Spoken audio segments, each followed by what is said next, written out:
وقتی به تو فکر میکنم خاطره هم زنده میشه، از جا دلم کنده میشه، دوباره شرمنده میشه پیش من که بهم بگه دوست داره، بگه فقط تو رو داره،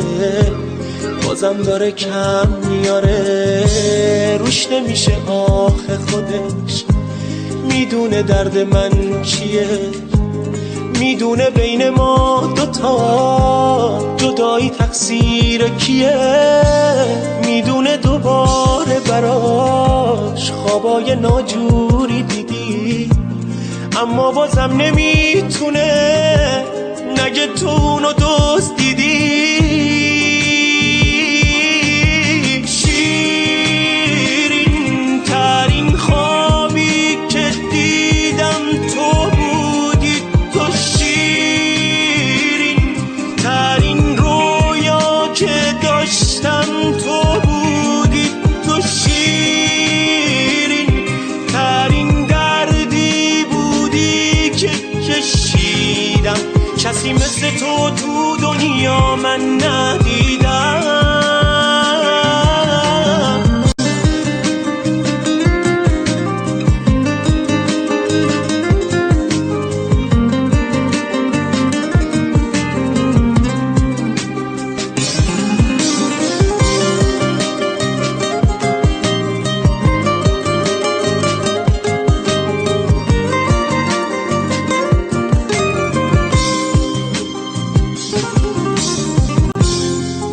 تموم زندگی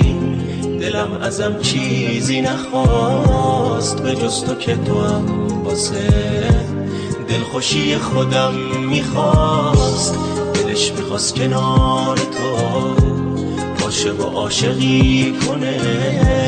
میخواست رو دیوار دلش عکس تو نقاشی کنه، میخواست تو زندون نگاه خودشو زندونی کنه، برای اون رنگ چشات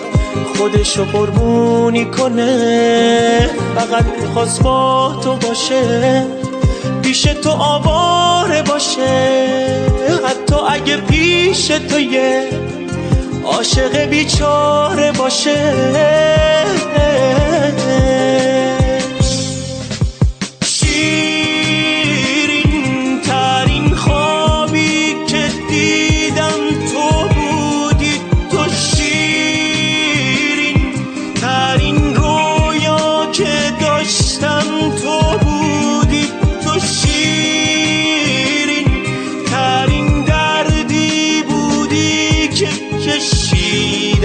کسی مثل تو دنیا من ندیدم.